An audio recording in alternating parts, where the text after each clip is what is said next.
kasih. Assalamualaikum warahmatullahi wabarakatuh. Terima kasih kepada moderator. Profesor Mas Guri, terima kasih telah diberi kesempatan untuk bicara. Pak Kiai Mansur bisa menyempatkan menyaksikan acara ini. Dekan Fakultas MIPA, Bu Ari Hayati, dan seluruh teman-teman semua mahasiswa yang hadir di sini. Saya akan bicara tentang sebuah pemikiran bahwa pandemi ini adalah sebuah peristiwa yang tadi Pak Rektor menyebutkan tanpa terduga. Dalam bahasa lain itu sebetulnya non-linear. Non-linear itu artinya tidak melalui sebuah logika runtut, sebuah proses bernalar. Jadi ora nalar gitu bahasa Jawa ini. Ora nalar. Ora nalar ini dalam bahasa Jawa sering disebut sebagai sawan. Sawan itu ora nalar. Ngerti-ngerti loro gitu. Tahu-tahu sakit. Sehingga orang Jawa itu melalui ilmu titennya itu mencoba mencatat itu kalau habis takziah di kuburan atau orang meninggal ya sebaiknya mandi atau cuci tangan, cuci kaki gitu ya. Itu titennya orang Jawa supaya karena pada saat itu ketika orang takziah ternyata kemudian anaknya ada yang sakit gitu. Nah, ini adalah bagian dari situasi yang ilmunya sebetulnya kita punya. Jadi kalau saya mencoba tetap memakai berkah seperti yang diusulkan panitia karena memang pada dasarnya kita punya kemampuan untuk merubah musibah itu menjadi berkah dengan berbagai macam kemajuan teknologi yang ada. Cuman bagaimana kita menyikapi ini kita coba sampaikan di dalam seminar hari ini, dan pertanyaannya adalah mampukah kita mendaya gunakan musibah ini untuk bertransformasi menjadi masyarakat baldatun thayyibatun barakun ghafur. Jadi di sini pada dasarnya manusia itu selalu berhadapan dengan masalah. Hanya mereka yang bisa menyelesaikan masalah dengan baik, merekalah yang akan memperoleh berkahnya.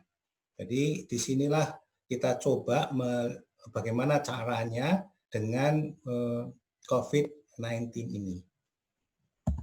Jadi secara esensial Islam itu adalah agama pengetahuan. Jadi ini artinya bahwa Islam itu memandang pengetahuan sebagai cara yang utama bagi penyelamatan jiwa dan pencapaian kebahagiaan serta kesejahteraan manusia dalam kehidupan kini dan nanti. Nanti itu artinya juga akhirat. Jadi sebetulnya mengembangkan sains, kemudian bekerja dengan sains, itu adalah bagian dari menjalankan ibadah untuk mencoba menyelamatkan diri.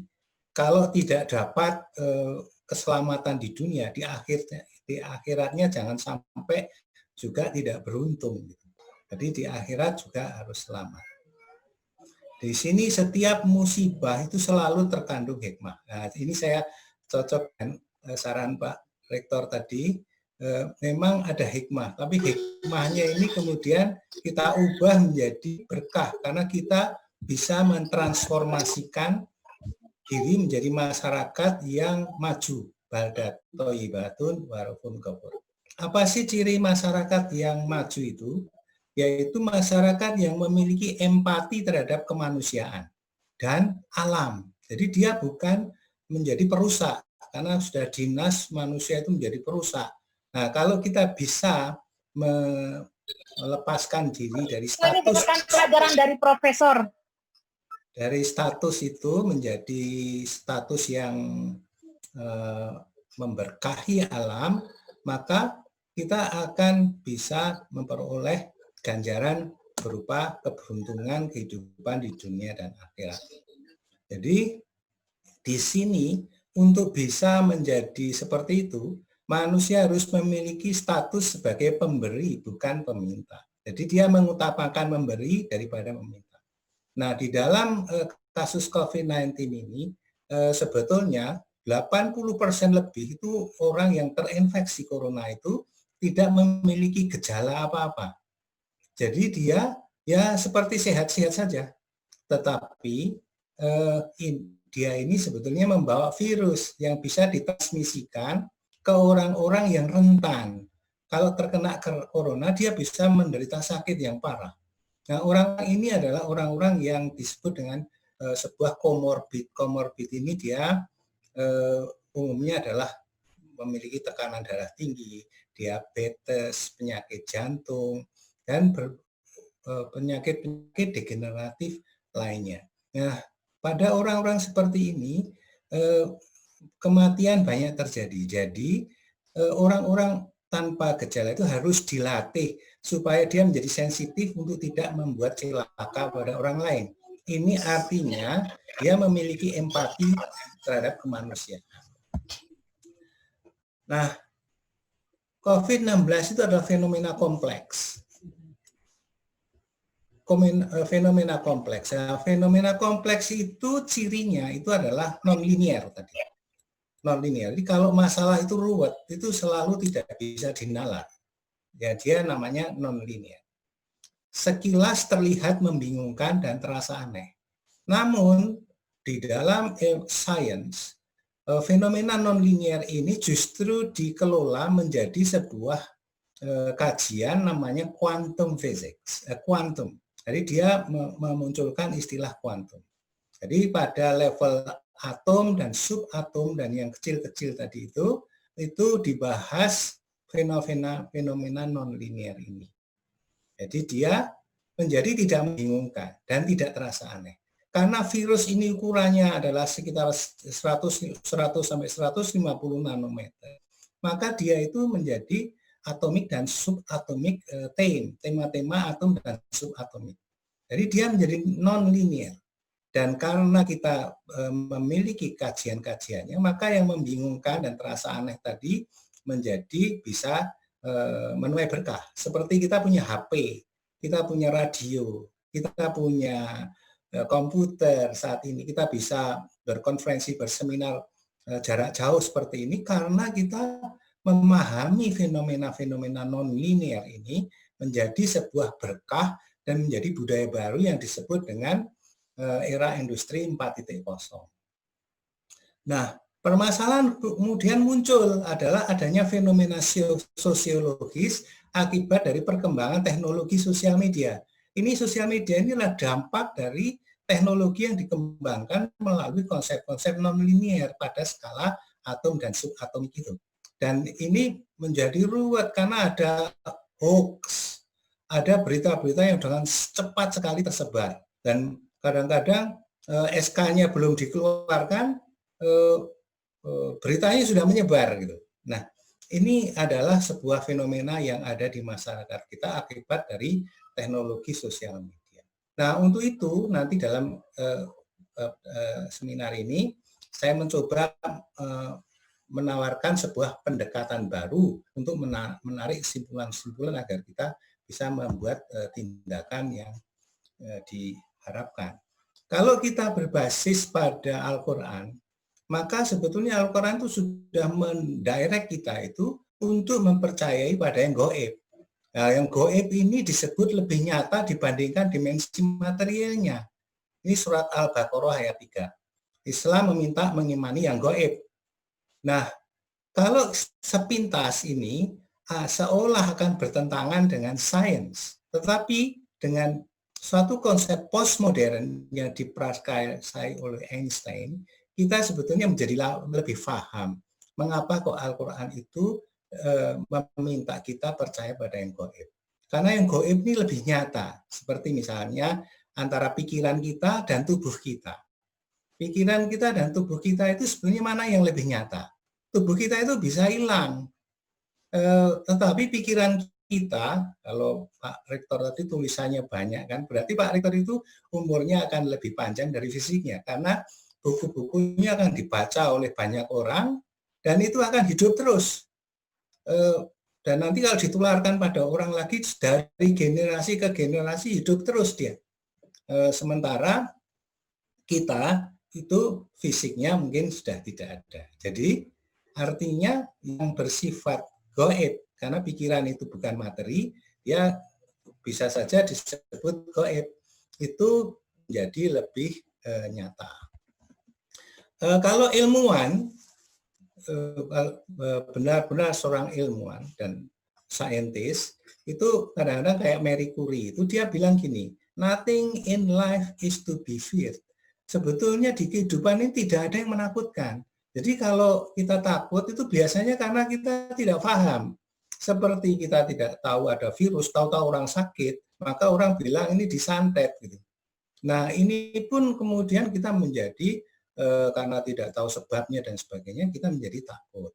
Nah, Marie Curie mengatakan bahwa jangan takut menghadapi kehidupan ini. Yang harus kita lakukan adalah memahami kehidupan ini. Dan sains itu bisa dipakai untuk memahami alam, memahami hal-hal yang tidak kelihatan. Seperti gelombang HP itu nggak kelihatan. Dulu kalau orang tidak paham tentang ini, barangkali itu dianggap sebuah hal yang aneh gitu ya. Tapi sekarang orang menjadi tahu bahwa itu ada meskipun tidak kelihatan. Jadi sains itu sebenarnya merupakan alat komunikasi paling efektif untuk memperoleh pemahaman bersama. Jadi sains itu bukan alat pembukti kebenaran. Kita seringkali terjebak pada sebuah pengertian bahwa sains itu mencari kebenaran. Tidak, sains itu tidak mencari kebenaran menurut Islam. Sains itu adalah cara untuk membuat pemahaman bersama. Ada sebuah dia adalah sebuah teknik komunikasi melalui nalar yang runtut dan pembuktian empiris melalui indera yang kemudian orang bisa menerima pendapat kita. Jadi untuk itu Al-Quran itu tidak bisa dibuktikan kebenarannya melalui sains, karena Al-Quran itu sebetulnya kebenaran itu sendiri. Jadi Al-Quran yang menuntun kita untuk mengembangkan sains. Nah, orang kayak Marie Curie yang non-Muslim saja punya kesimpulan seperti ini. Nah, kita yang beragama Islam berbasis Al-Quran mestinya harus sudah langsung mengembangkan sains itu sebagai sebuah hal yang bermanfaat untuk kehidupan kita. Jadi dia hanya aset manfaatnya saja. Nah, pandemi itu yang akibat dari virus itu sebetulnya sudah ada sejak 1400-1500 tahun yang lalu. Yaitu ketika zaman Nabi juga ada hadis-hadisnya 600-700 Masehi itu ada virus dan korbannya itu sampai 200 juta perkiraannya ini. Kemudian Spanish flu, HIV/AIDS. Ini besaran bulatannya ini adalah banyaknya orang yang terkontaminasi. Di bawah ini adalah jumlah orang yang mati karena pandemi. Nah, kalau kita lihat kayak bubonic plague ini itu 200 juta orang meninggal. Nah, sementara kalau COVID-19, SARS, MERS itu sebenarnya titik-titik kecil banget, kecil sekali. Jadi yang meninggal sangat kecil, yang terinfeksi juga kecil karena memang masih baru tahun 2000 sampai 2025. Semoga kalau ini berlanjut ya barangkali nanti menjadi segede ini juga. Tetapi kalau kita lihat di sini jumlahnya masih kecil, sangat kecil. Dibandingkan HIV/AIDS saja mungkin jauh lebih besar HIV/AIDS. Cuman masalahnya ini kita itu hidup dalam sebuah sosial media seperti ini. Jadi ada back impact due to social media. Jadi dibesar-besarkan dan sebagainya. Ini merupakan bagian yang membuat kita itu menjadi ketakutan. Ya. Nah, inilah yang sebetulnya sains harus bisa menggiring masyarakat untuk memahami situasi secara lebih realistis. Nah, kalau kita lihat posisi manusia Manusia itu sebetulnya mengapa jadi bingung? Karena dia itu hidup di permukaan bumi. Dengan hidup di permukaan bumi itu dia hanya bisa merencanakan, dia hanya bisa memprogram, merencanakan dan memprediksi atau mengkira-kira di sini. Jadi besok itu akan terjadi apa? Kita tidak tahu. Kita hanya bisa merencanakan atau mengira, merancang, memprediksi. Tetapi kalau kita pergi ke langit, di skala langit itu sebetulnya semuanya itu pasti. Bumi itu mengitari matahari tidak pernah terlambat sepermiliar detik pun. Jadi ini bisa dihitung. Benda-benda langit itu gerakannya dihitung. Tapi kalau manusia atau apapun bergerak di permukaan bumi mau pergi ke Surabaya, itu tidak bisa dipastikan sampai Surabaya jam berapa, nggak bisa. Kira-kira itu bisa. Bisa jadi nggak nyampe gitu kan. Di skala atomik juga begitu, dia pasti. Maka disebutnya di sini adalah sebuah fenomena time and spaceless. Kalau di sini ketidakterhinggaan tadi itu memunculkan kepastian. Dan kalau benda langit itu dilihat oleh manusia di permukaan bumi, itu sebetulnya menjadi salah tafsir seringkali. Bintang yang kita lihat tadi malam, itu bisa jadi cahayanya itu bergerak, berjalan, menempuh perjalanan selama 1 miliar tahun. Dilihat oleh manusia di permukaan bumi malam tadi. Jadi yang dilihat itu adalah cahaya yang dipancarkan bintang 1 miliar tahun lalu. Artinya di permukaan bumi ini kita hanya bisa melihat sejarah langit, bukan lagi benda langit yang sesungguhnya. Bintang masih ada atau tidak, walahu alam bisawab. Kita nggak tahu. Jadi itulah yang menyebabkan mengapa manusia kemudian mengembangkan sains. Dan sains itu kebenarannya relatif untuk panduan. Nah, dari sisi waktu pun sebetulnya manusia itu hanya menghargai itu menit, itu detik nggak bisa, janjian jam 10 lewat 1 detik. Nggak pernah ada. Jadi di sini menunjukkan bahwa waktu pun relatif. Di Al-Quran juga disebutkan malaikat Jibril datang dari sebuah UFO yang di sana 1 hari adalah 50.000 tahun menurut hitunganmu. Jadi di sini Islam itu betul-betul sudah menunjukkan bahwa alam dan ciptaannya ini sebetulnya tidak hanya sekedar yang kamu lihat. Itulah mengapa kemudian kita harus percaya pada yang gaib. Nah, kalau kita kaji melalui biologi sel, maka semua benda-benda di dalam sel itu cerdas. Dia tahu apa yang harus dikerjakan, tahu di mana dia harus bekerja, dengan siapa harus bekerja. Tanpa kita perintah, tubuh kita itu tahu apa yang dia kerjakan.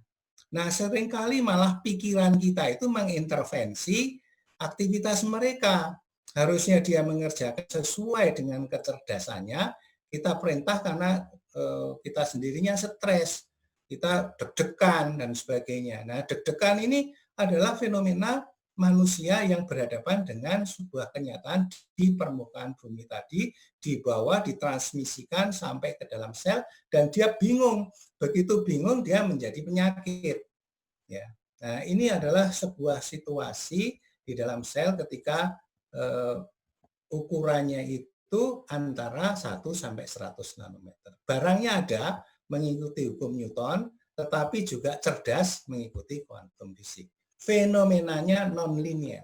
Nah, virus tadi ukurannya di sini nih. Jadi dia bisa masuk ke dalam sel dan dia memiliki kecerdasan. Dia membawa kecerdasannya sendiri masuk ke dalam sel dan dia mengatur sel itu untuk menjalankan perintah-perintahnya. Jadi kemudian seperti sel tadi seperti dibajak. Nah, dibajak dengan sebuah kecerdasan yang dia bawa dari kode genetik RNA yang ada di yang dia miliki. Nah, kalau kita fokus pada virusnya, maka kita bisa mengembangkan sebuah teknik namanya reductionist approach. Manusia dipandang sebagai molekul DNA atau RNA karena si virusnya memang hanyalah untean ribu nucleic acids. Nah, dari sini kalau kita lihat di website ini nextstrain.org itu setiap hari di setiap tempat itu selalu terjadi mutasi dari si virus ini. Jadi virus itu datang dari Cina, begitu sampai Malang, dia menjadi virus Malang. Kalau dia kembali ke Cina, maka dia menjadi virus asing yang juga bisa juga menginfeksi orang Cina yang pernah terinfeksi oleh corona. Sehingga di sana ada istilah second wave. Di Korea ada second wave. Sudah turun, tetapi naik lagi karena mobilitas orang dibawa ke sana kemari. Ini problem besar orang untuk bisa membuat vaksin. Ya. Nah, vaksin dikembangkan dari protein-protein ini, protein-protein spike ini, karena dia nanti akan mengikat AC2 pada sel manusia, sel paru manusia. Ya, harapannya adalah kalau ini bisa diblok oleh vaksin, maka dia tidak bisa mengikat AC2 sehingga orang tadi itu menjadi terbebas dari corona. Tapi kenyataannya apa? Dia cerdas ini, si virus ini. Si protein itu sebetulnya memiliki sebuah kinerja yang luar biasa. Jadi dia mengalami mutasi, mutation in the coronavirus spike proteinnya itu menurut Derek Lowe itu tahun 7 Mei, ya tinggi sekali anunya. Jadi ini menjadi bagian yang merepotkan orang buat vaksin. Spike mutation pipeline reveal the emergence of a more transmissible. Jadi dia si virus ini mencari orang-orang yang cocok dengan dia dan menjadi lebih transmissible. Transmissible itu artinya mudah ditularkan dari orang satu ke orang yang lain. Jadi pengen hidup masalahnya. Virus ini pengen hidup dan dia mencari inang untuk hidup. Nah, inilah sebuah bentuk kecerdasan yang dikaruniakan ke virus itu dan manusia berhadapan dengan itu. Karena virus itu pada dasarnya jauh lebih tua dari manusia. Dia sudah ada sebelum manusia ini ada. Jadi dengan demikian virus ini sebenarnya adalah saudara tua kita. Kalau mau lawan saudara tua, kita harus membangun sebuah kecerdasan tersendiri. Jadi skala nanometer, high rates and non-linear mutation. Coronavirus genome itu memiliki high degree of plasticity. Jadi luas banget ya, in terms of gene content and recombination. Kemudian relatively large genome increase the probability for adaptive mutation. Jadi mutasinya itu untuk membuat dia beradaptasi. Being relative easy for the spike protein to exploit multiple cellular receptor for virus attachment and trade. Jadi cerdas banget ini, cerdas banget ini. Ini yang menyebabkan orang sekarang kewalahan, meskipun pengembangan teknologinya juga. Bagaimana kita mencoba memikirkannya. Belum lagi kalau di skala manusia, virus tadi itu berhadapan dengan perilaku manusia global. Kompleksitas pandemi itu terjadi karena globalisasi. Globalisasi itu inginnya adalah semua sama, ya.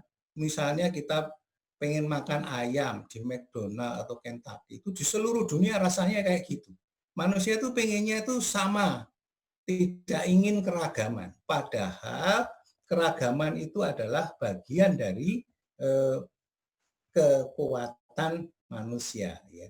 Jadi kalau sebetulnya manusia itu tidak terlalu memiliki kepentingan-kepentingan yang ruwet seperti ini, sebetulnya pandemi itu bisa terlokalisir pada suatu tempat, tetapi karena mobilitas kita juga tinggi, ini menyebabkan adanya sebuah fenomena yang lebih kompleks pada skala manusia di permukaan bumi. Ya, datanya bisa kita lihat bahwa ini beda dengan Spanish flu. Kalau corona ini kapan mulai ditemukan, semuanya terlacak, teridentifikasi, tetapi tetap tidak bisa diatasi. Nah, ini persebarannya seluruh dunia itu kayak gini. Persebaran di tempat manusia itu ada. Kalau di tempat manusia itu tidak ada, di tempat manusia tidak ada ya nggak ada, di sini nggak ada, di daerah-daerah dingin gitu. Adanya di sini-sini. Nah, ini merupakan sebuah teknik namanya big data analysis dan machine learning. Di Indonesia ini kan sering dikritik gitu. Indonesia ini samplingnya kurang dan sebagainya. Nah, sebetulnya dengan big data dan machine learning ini bisa diatasi dengan memanfaatkan data-data dari pandemi di seluruh dunia, mulai dari negara kayak Mozambik gitu, Singapura juga bisa, Amerika, semua dipakai, kemudian dimasukkan ke dalam komputer machine learning, analytical, dianalisis sebagai sebuah big data. Kita memperkirakan kemungkinan Juni sampai akhir Juni itu sudah mulai turun di Indonesia. Jadi barangkali dengan ini kita bisa mencoba memprediksi. Tapi ini teknologi baru, sangat baru di Indonesia. Barangkali tidak banyak orang yang menguasai ini. Tapi kalau di Unisma bisa mengembangkan ini sebuah kemampuan big data and machine learning, saya kira itu akan bisa menyelesaikan permasalahan kompleks yang ada. Karena pada dasarnya dia adalah complexity science, dan complexity science itu adalah sebuah interaksi ruwet di dalam kehidupan manusia di permukaan bumi yang semuanya itu bisa dirubah menjadi sebuah data yang bisa dibaca, dan data tadi itu bisa dipakai untuk menyelesaikan pengambilan keputusan.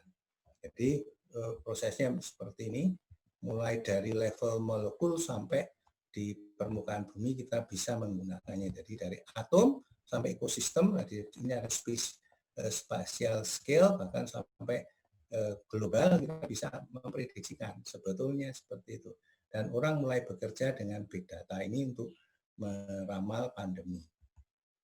Jadi big data meet biology, karena di Unisma ini ada biologi. Kemungkinan kalau kita bisa menguasai ini, kita akan pertemukan dengan biologi, dan ini adalah teknik analisa data besar, dan itu perlu machine learning. Saya kira kita bisa membangun sebuah arah perkembangan dari program studi biologinya. Karena kita akan berhadapan semakin lama dunia ini semakin rumit, semakin ruwet, karena mendekati zaman akhir. Itu namanya kalau dalam bahasa fisika, entropinya makin lama makin gede. Kalau sudah entropinya demikian besar, maka tidak ada lain adalah kehancuran. Jadi kita sekarang sedang berada di zaman akhir. Kita perlu big data untuk mempertemukan dengan disiplin-disiplin ilmu yang ada. Ini machine learning, artificial neural network, sebuah hal yang kompleks, itu bisa kita total menjadi sebuah predictive biology.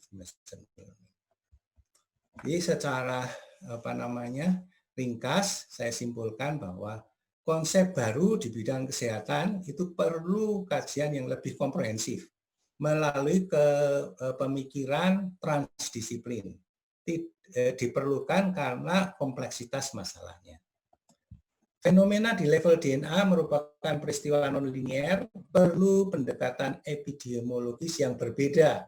Jadi ilmu-ilmu epidemiologi yang dikembangkan di Fakultas Kedokteran dan fakultas-fakultas kesehatan masyarakat itu perlu diperkuat dengan analisis big data dan machine learning atau deep learning. Tanpa itu akan menjadi terlalu naif untuk memprediksi sebuah fenomena pandemi seperti sekarang ini. Sistem terintegrasi meliputi pengenalan bahasa dan istilah lintas disiplin agar terbangun komunikasi dan sinergitas untuk menghasilkan pemikiran yang komprehensif dalam mengatasi pandemi di masa depan. Jadi program pendidikan itu sebaiknya transdisiplin. Nah, untuk itu pendidikan di pasca sarjana di banyak tempat di luar negeri itu rata-rata adalah transdisipliner. Sudah jarang lagi sebuah disiplin ilmu berdiri di pasca sarjana, itu sangat jarang. Yang ada adalah sebuah usaha untuk mengembangkan konsep-konsep lintas disiplin, dan ada sebuah proses pengenalan bahasa dan istilah lintas disiplin supaya terjadi komunikasi di dalam program studi tersebut. Saya kira begitu, terima kasih. Moga-moga bermanfaat. Wassalamualaikum warahmatullahi wabarakatuh. Waalaikumsalam warahmatullahi wabarakatuh.